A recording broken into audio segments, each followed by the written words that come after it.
end of last year, Instagram was changing so much. I was like, okay, let me start making also content for YouTube, and also different kind of content for YouTube that I wanted to make, but I've been so scared to make it because I'm like, oh, people are not gonna like it, people are gonna just judge me. But like I have to remind myself that every single day that I post a photo or a video on Instagram, someone is not gonna like it, someone is gonna judge me. It's impossible to please an audience of please people that you don't see or you don't know. So you just have to make something that you like. And so you can't stop yourself from making something just because you have this idea that somebody you don't know is gonna not like it. Yes, they're not gonna like it, but at the end of the day, if you like what you're making, then just keep making it, and the right people that like the content you're creating will find you inspiring, or will gravitate toward your stuff. But if you don't make it just because you're scared, you're never gonna be able to find those people that will resonate with you.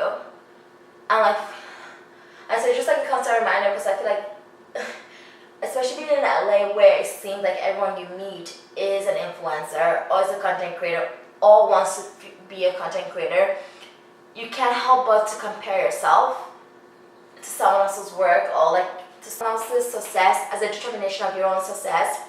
Meaning, just because someone is successful, I don't know the whole story. I don't know how hard they worked, how many times, what they sacrificed to get to where they were, many times they cried, many times they wanted to give up. You don't know that. All I see is that like the pretty successful version. So like, why am I judging, or why am I comparing myself to someone else's story that I don't know?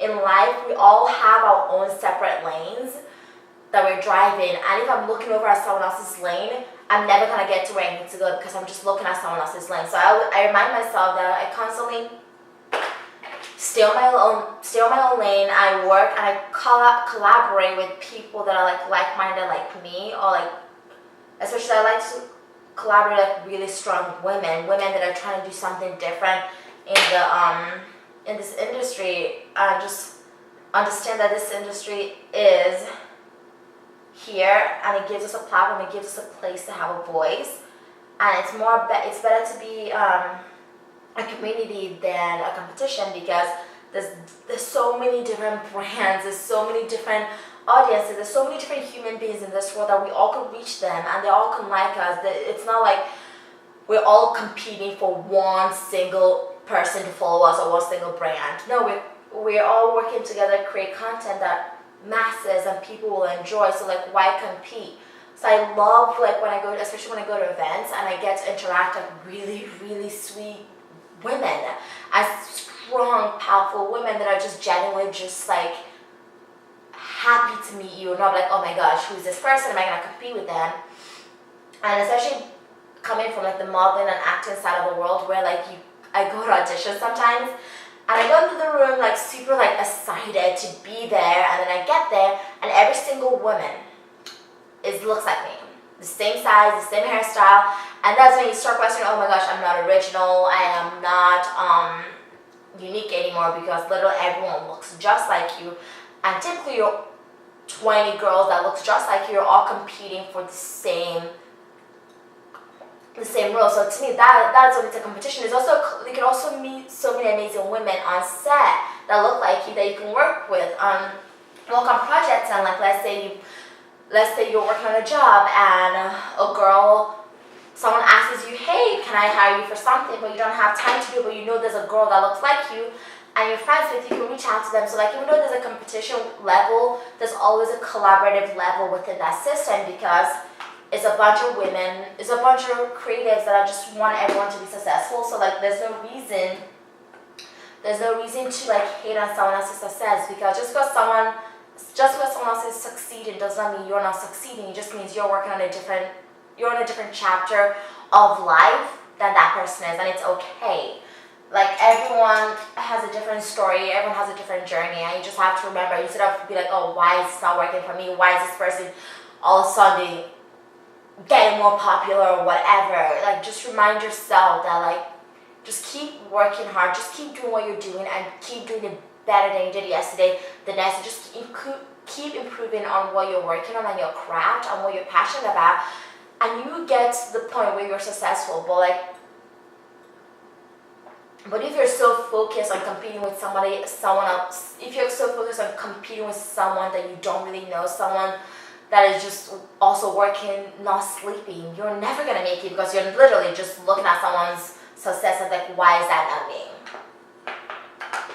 And that is the most crippling thing in the world, is like comparing yourself to someone that you don't know. Even comparing yourself in general is like the worst thing you can do for yourself when you're trying to be an entrepreneur, because let me tell you, there's always going to be someone smarter, prettier, just better at what you're doing. There's always, like, literally, there's going to be someone smarter, younger, prettier, anything. There's always going to be someone more. And if you're so focused on that person that is more, you're going to just keep making yourself less, because you're focused on what they're doing. And so, like, all you need to do is, like, focus on what you're doing and just keep going. This talk was because I was focusing on Instagram. I was focusing on resolutions, and like how sometimes it's easier to keep the small ones because they're small compared to the bigger ones. So one of my bigger ones was YouTube, and then I'm gonna be honest with I'm gonna be honest with you guys, or anybody watching this. I literally kind of gave up on YouTube because I was like, there's that mindset, like when you talk to anybody, YouTube is really hard these days. Yes, it is. YouTube, it's too late to start YouTube. Yes, it's hard, but it's not impossible, and I'm not trying to become the next YouTube star. I just like really want to make content that people can appreciate, and if one person sees it, then it's great. But like with that hearing that constant, like, oh, YouTube is a different game, it's changing, it's harder for like, when you hear that every single day, that it's just a harder space for smaller, anyone starting out these days, it kind of just encourages you to want to like actually pursue it. And I think that happens with all of us when it comes to like our big goals, is like we sometimes let the outside world, all the like the negative, the naysayers, kind of control what we do or what we don't, just because it's easier to listen to someone saying, oh no, it's really hard, you should not do it, maybe you should try something else, maybe you should try a new social app and all of this. It's so much easier to give them valid point, because the numbers prove it, the numbers shows that it's so much harder, but like it doesn't say it's impossible, it just says it's hard. And then I think with all of us, when we have a goal that is so big, and like if we're not 100% determined, we let the negative sphere control that fear, and we just have to remember that don't let that.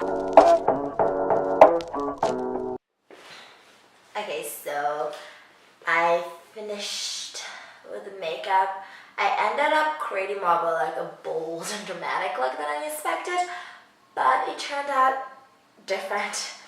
And this palette is pretty cool. Not a lot of fallout, but one thing I have to say I didn't like about it is just not that pigmented. I had to like keep packing until I eventually got the colors. But it's one of those palettes you have to build up to get those shades that's actually on here. Other than that, it's a really fun, like colorful palette for like, I think, Coachella, and it's like very light to carry. And it's with online, everyone's quote-unquote sharing their public life. It's so easy to remember that, like, to think that someone's life is way better than what it actually is in reality. And you just have to remind yourself that it's what you see on someone's Instagram page, Facebook, any social media platform, it's a highlight reel. It's not there every day. Especially, like, for example, like when you see couples and you see them posting about like the perfect dinner date, the perfect anything. Sometimes before that photo was taken, after that photo was taken, there was a big argument that happened prior to that post. But like, we don't see that, because in reality, you don't really want to see people's living in reality, I don't think we want to see people honestly living their authentic life. I think in reality, we don't want to see people actually living their authentic life, Just because authentic life is messy, it's complicated, it's not perfect, it's not a perfect Instagram feed all the time. And I think we're in this culture, we want people to be authentic about them, but like, let's honestly think about it, about yourself. Like, would you want to see your favorite YouTuber, see them fighting with their boyfriend, or your favorite YouTube couple, see them fighting, see them arguing? No, honestly, you wouldn't want to see that, because the reason we aspire, or we watch these people online, or we follow them online, is because we aspire for our life, or you aspire for your life to eventually one day to be that quote unquote perfect. And we forget that these people are human. They do have bad days, they do have bad moments, they do have angry moments. And like, when you put them on a pedestal as people that everything in their life is perfect, they wake up in a cloud of rainbows, we take away that part of them that makes them human, that part that like, that they're sad, that part that like we are honestly relate to, the part where like they do something and it's not exactly perfect. Some influencers do share the negative of their life, but not all the negatives of their life. And so that always like, when anyone asks me for advice on how to do this, and I'm like, it's not easy. Like, yes, online you see the quick photo, you see the quick video, you don't see the hours spent sometimes having to reshoot a video because it wasn't accepted. Like, or sometimes having to like spend 5 hours filming, or like having to deal with contracts, learn how to read the contracts, learn how to, all that aspect that you don't really see, like the behind the scene, you just see the aftermath. So yeah, I was like, I think comparing yourself to someone's highlight reel is the worst thing you could ever do to yourself.